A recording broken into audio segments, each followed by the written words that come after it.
Assalamualaikum warahmatullahi wabarakatuh. Perkenalkan, nama saya Anissa Aulia Putri dengan NIM 23022120.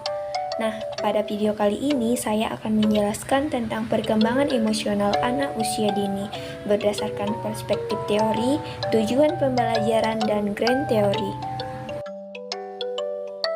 Masa anak usia dini sering disebut sebagai masa emas atau golden age karena merupakan periode kritis dalam perkembangan kognitif, sosial, emosional, dan moral anak.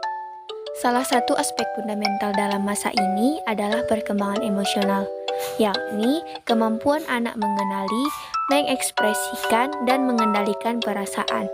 Perkembangan emosional yang sehat akan menjadi fondasi bagi terbentuknya kepribadian, keterampilan sosial, dan kesehatan mental anak di masa mendatang. Oleh karena itu, penting untuk memahami perkembangan emosional anak usia dini berdasarkan berbagai teori, tujuan dan manfaat pembelajaran emosi, serta grand teori yang mendasarinya. Nah, adapun pengertian dari emosional anak usia dini dari sudut pandang teori, yaitu perkembangan emosional pada anak usia dini merupakan proses yang mencakup kemampuan anak dalam mengenali, mengekspresikan, serta mengatur emosinya dalam interaksi dengan lingkungan sosial. Menurut teori psikoanalisis Sigmund Freud, emosi anak muncul dari dorongan instingtual yang membutuhkan penyaluran.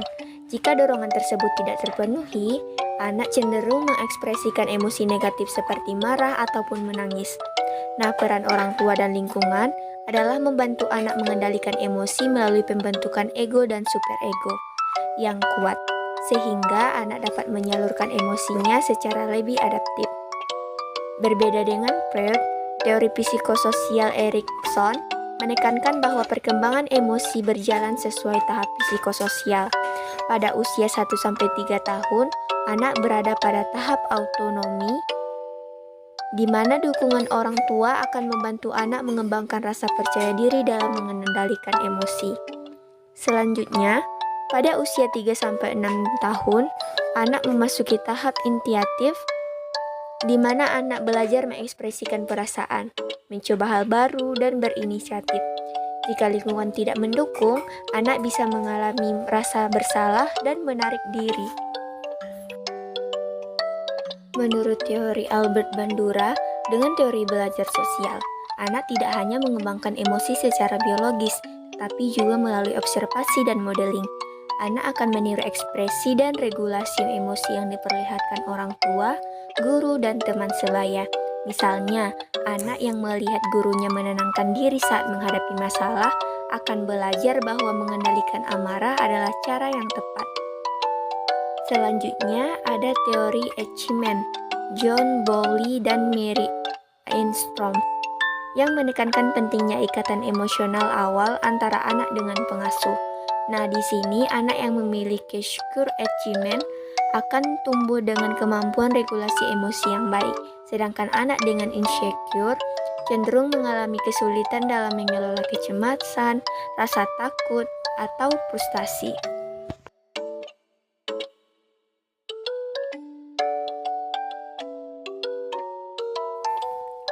Sementara itu, Jean Piaget melalui teori perkembangan kognitif menyatakan bahwa emosi anak berkembang seiring kemampuan berpikir simbolik.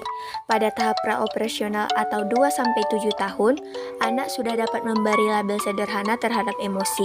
Meskipun lebih kesulitan memahami perasaan orang lain secara mendalam, Lev Vygotsky menambahkan bahwa perkembangan emosi dipengaruhi oleh interaksi sosial.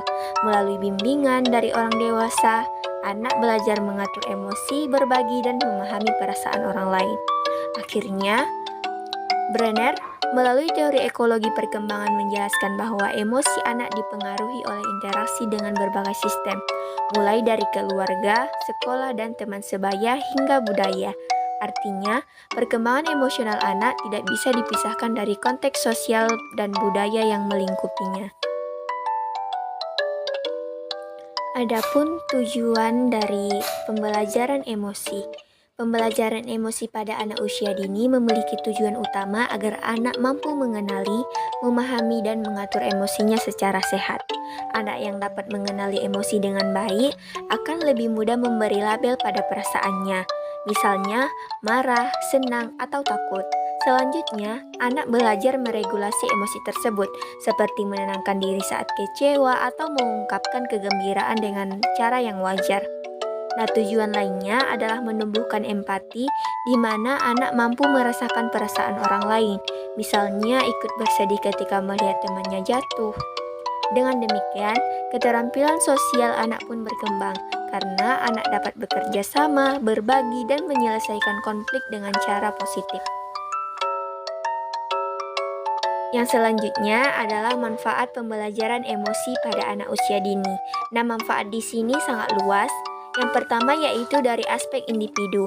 Anak menjadi lebih percaya diri, mandiri, dan memiliki kontrol diri yang lebih baik. Dari aspek sosial, anak lebih mudah diterima dalam kelompok bermain karena mampu berinteraksi tanpa agresi yang berlebihan. Dari aspek akademik, keterampilan regulasi emosi berhubungan dengan konsentrasi dan kemampuan pemecahan masalah. Sedangkan dari aspek kesehatan mental, anak yang mampu mengatur emosi sejak dini memiliki resiko lebih rendah mengalami kecemasan, depresi, maupun perilaku menyimpang di masa mendatang. Sejumlah penelitian membuktikan efektivitas pembelajaran emosi pada anak.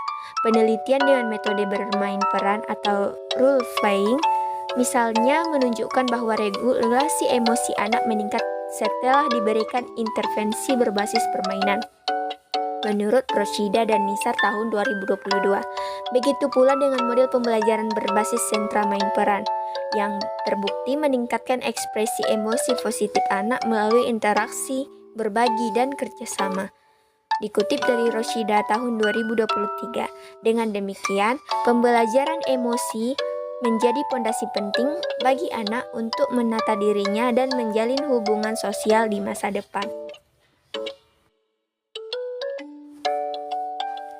Adapun grand teori emosi anak usia dini. Grand teori dalam psikologi perkembangan memberikan kerangka besar untuk memahami emosi anak usia dini. Teori psikoanalisis Freud melihat emosi sebagai dorongan instingtual yang perlu dikendalikan. Pendidikan emosi menjadi penting agar anak tidak terjebak pada konflik batin yang dapat menghambat perkembangan kepribadiannya. Teori psikososial Erikson memberikan penjelasan bahwa setiap tahap perkembangan anak memiliki krisis emosional tertentu yang perlu diatasi agar anak tumbuh sehat secara emosional. Sedangkan teori Eichmann dan Ainsworth menegaskan bahwa kualitas ikatan emosional awal dengan pengasuh utama mempengaruhi regulasi emosi jangka panjang. Anak dengan struktur Eichmann lebih mudah mengekspresikan emosi dengan sehat dibandingkan dengan anak yang insecure. Selanjutnya, teori belajar sosial Bandura menekankan bahwa anak belajar emosi melalui modeling, yaitu orang tua dan guru berperan penting sebagai teladan dalam mengekspresikan dan mengelola emosi. Dari perspektif kognitif, Piaget menyoroti keterkaitan antara perkembangan berpikir dan emosi, sedangkan Vygotsky menekankan pentingnya interaksi sosial dalam pembelajaran emosi. Terakhir, Brenner dengan teori ekologi perkembangan menyatakan bahwa perkembangan emosi anak dipengaruhi oleh faktor lingkungan yang saling terkait, mulai dari mikrosistem hingga makrosistem. Hal ini menegaskan bahwa pembelajaran emosi pada anak usia dini harus memperhatikan konteks keluarga, sekolah, budaya, bahkan kebijakan sosial. Kesimpulannya, perkembangan emosional anak usia dini merupakan pondasi penting bagi terbentuknya kepribadian, keterampilan sosial, dan kesehatan mental anak. Teori psikoanalisis, psikososial, belajar sosial, achievement, kognitif, dan ekologi memberikan perspektif yang saling melengkapi dalam memahami emosi anak. Tujuan pembelajaran emosi adalah membantu anak mengenali, mengendalikan, dan mengekspresikan perasaan secara sehat, serta menumbuhkan empati dan keterampilan sosial. Manfaat pembelajaran emosi yang sangat luas mencakup perkembangan pribadi, sosial, akademi, dan psikologi. Grand Theory menegaskan bahwa perkembangan emosional tidak hanya bawaan, tetapi juga dipengaruhi oleh interaksi sosial, lingkungan, dan budaya. Oleh karena itu, guru dan orang tua perlu memberikan stimulasi emosional yang tepat agar anak dapat tumbuh menjadi individu yang sehat secara emosional dan sosial.